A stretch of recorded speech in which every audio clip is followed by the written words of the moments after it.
Hey Earth signs, Taurus, Virgo, Capricorn. In today's reading, we are going to take a look and see where you'll be in, say, 6 months from now. Okay, so what can you expect? Where will you be?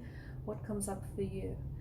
Let's begin with the Fool's energy here. The Fool is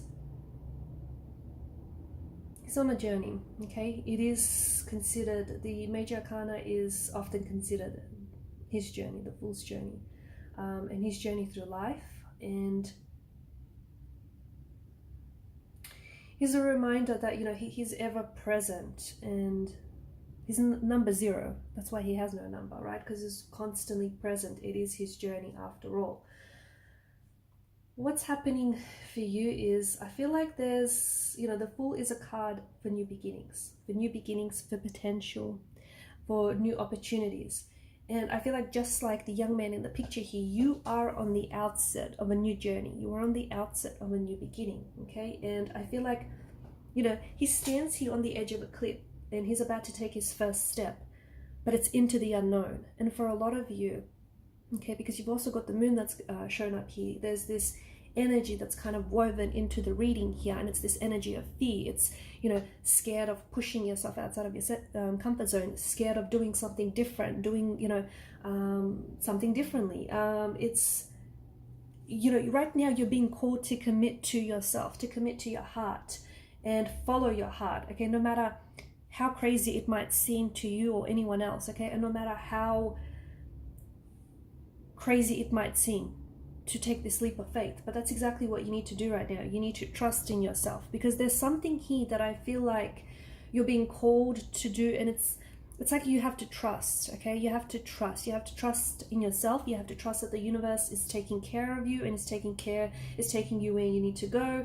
As you undertake this journey, the Fool is someone who encourages you to be trusting, okay? And to keep that sense of excitement alive, because we see the Fool as naive, okay, but I like to see him as enlightened, because it is his journey, and on his journey he goes through these experiences, as he ventures on his journey, and there's so much spiritual growth and enlightenment that he takes on.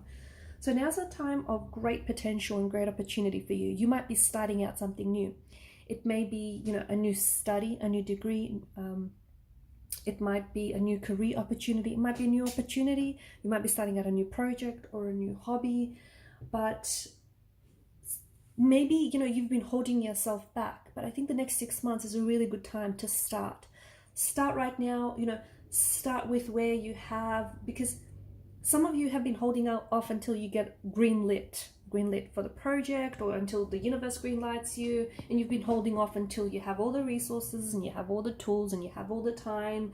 But the thing is, you are ready right now. And if you've been waiting for some sort of sign, I think this is your sign. This is your sign to get started, with where you're at, with whatever it is you have. The world is your oyster, and you can honestly make anything happen, and I truly believe that. So there's some sort of magical time in the energies, but don't let the fear be the thing that holds you back, okay? Because it can be scary venturing out into the unknown, right? So I feel like there is something here that's very new, and it feels like it's very exciting, and it's up to you to make the most of this magical time and to bring your ideas, to bring out your ideas in a very powerful way. Only you can do it.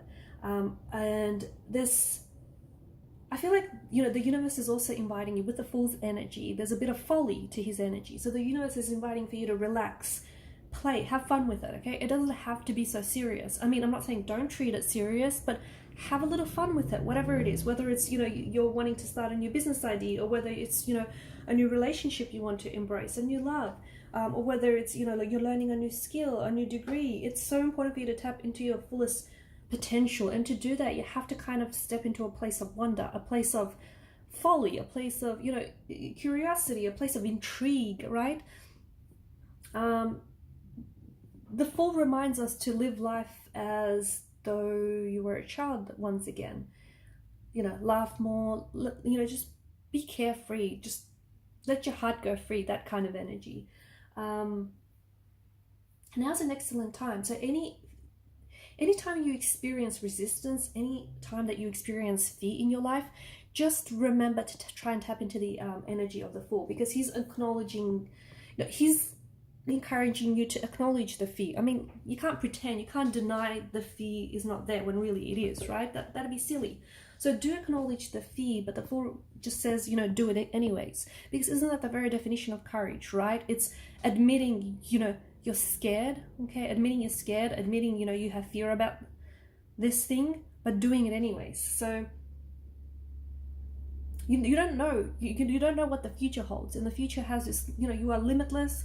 There's so much potential, and I feel like with the Fool's energy, you are stepping into the unknown. You are, okay? Whatever it is that you're, especially for those of you that can resonate with this, if you're, you know, starting out something, okay? If you're starting out something, especially if it's, you know, if it's scary and if it holds you back, you kind of have to step into the unknown. And that's what change is. And a lot of people fear change because they fear the unknown, but you have to trust that the universe is going to catch you along the way. Because some of you, I'm sure, because I do bring this up often, you know, with the Fool's energy, there's this myth that goes something like, you know how the Fool's about to venture off the edge of the cliff here, right? There's a myth that says that the cliff, because of his complete innocence and his faith and his trust, the cliff regenerates below the Fool's feet. So you have to trust that the universe is going to catch you. Okay, it's going to catch you and it's going to sort of escort you along the way to where you need to go. Okay, you've got a lot of new beginnings that are being strongly indicated in the cards for you. But of course, with with the Seven of Wands and the Moon and the Death card, you know, don't let fear get in your way. And anytime you do experience fear, it's so important that you acknowledge it, but you do it anyways, right? Speaking of fears, some of you could literally be facing your fears and conquering them. Like if you have a fear of heights, you could be facing that. But there's some sort of fears in the energy that are present as I do this reading, and it's just, it tells you to acknowledge it, but do it anyways.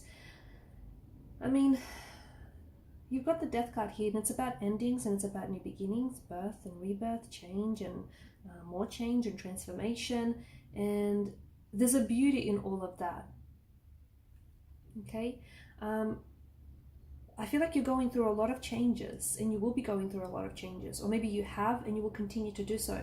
And I think there's this personal transformation that's taking place in your energies, and it's some very powerful and big stuff. But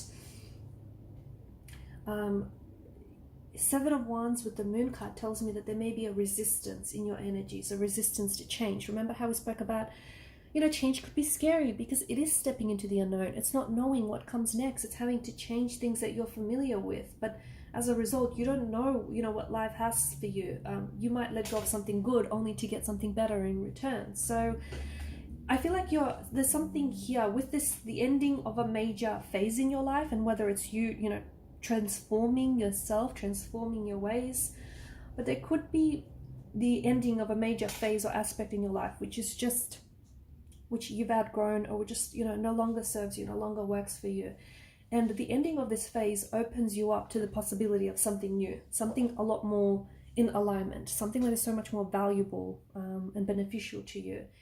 And, you know, for one door to open, another must close, right? And for some of you, I think you need to put the past behind you, and you might have to part ways in order to embrace new doors opening, new beginnings and new possibilities.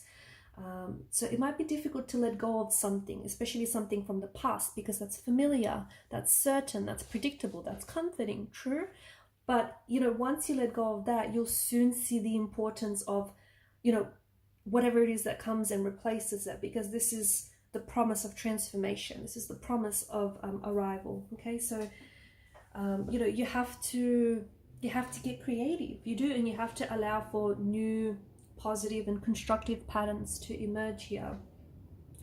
Speaking of doors, there is something that's opening to a much more satisfying experience in your life. Okay, there's Eight of Wands. This is something that's exciting, exhilarating, fast-paced. Some of you might be doing a lot of traveling. You've got the Fool and you've got the Eight of Wands. The Fool is a nomadic journey. His nomadic energy. He's constantly on this journey and he doesn't sit still. So there's something here that I feel like maybe this massive change is going to bring in unexpected opportunities, unexpected surprises that are going to create positive changes and advantages for you, but you have to be willing to embrace them. Okay, if you refuse this change, if you refuse, I feel like you're going to you know, life is going to stagnate and you're going to be stuck in limbo.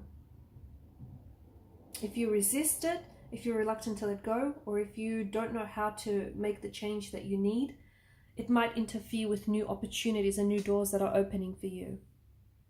There is also abundance indicated in the cards for you. You've got the Ten of Swords, not the Ten of Swords, the Ten of Pentacles. And this is being, you know, very comfortable, and this is being very secure here with where you are. The Ten of Wands, the Ten of Pentacles is a card that is, it's kind of overflowing with material success. I want to say that's where you're going to be at, or you might potentially start an idea that will ensure, you know, it's going to be successful, it's going to be profitable, it's going to be lucrative.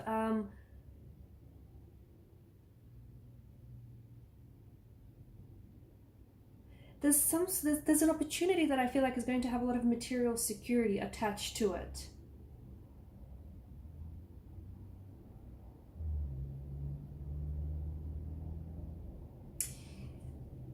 There's an opportunity that you might be starting out, or you might open up the doors to this opportunity that I feel like are really going to be the foundation. The foundation of the situation is going to be like comfort, material comfort, stability, security, wealth. Okay.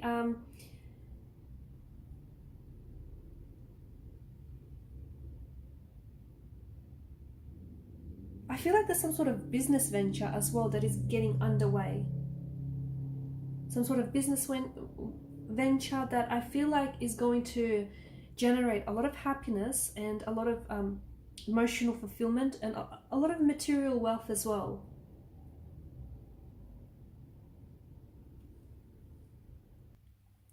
A smart investment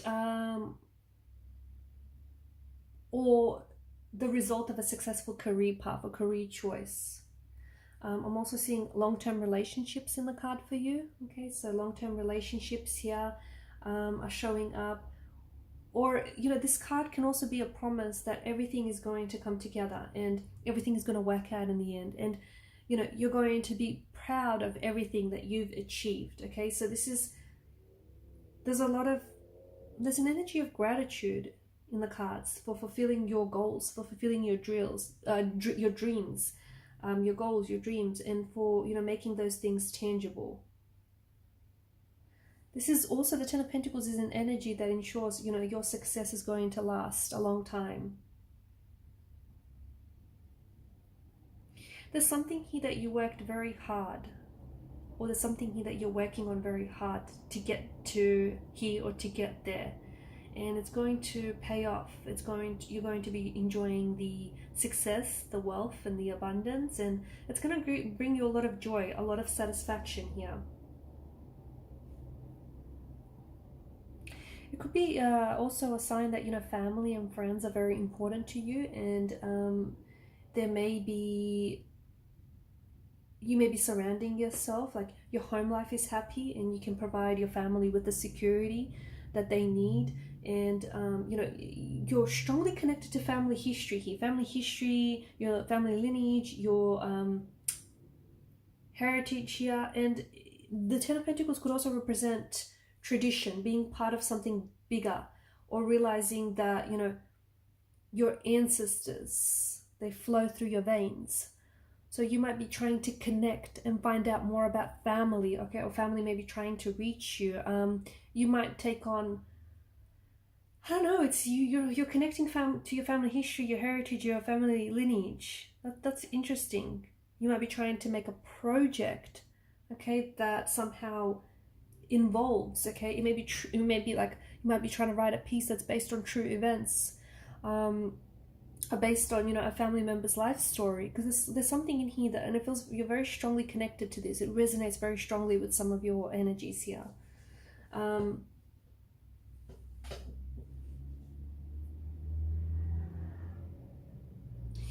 I also feel like because the Ten of Pentacles is just above the moon, below the moon card, sometimes, you know, make sure with whatever it is that you want to do in life, make sure it's what you want to do. Okay, you're not doing it because it pays well, or, you know, you're not chasing, you're not just chasing the dollar here, so you can just own the latest pair of I don't know, whatever it is, the latest pair of shoes, or, you know, whatever it is that you want. Make sure that you're doing what it is that you want to do. Because the Ten of Pentacles, I know it's not come up in reverse here, but the Moon card is there. And sometimes it's a reminder that wealth can be a trap.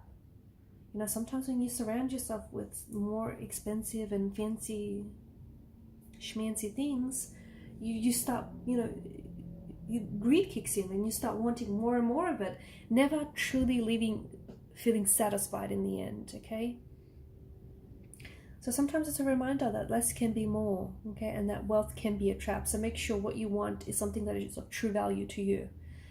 Alright guys, and these are your messages. Thanks for watching and listening. Please show your support to the channel by liking, sharing, and subscribing. Bye!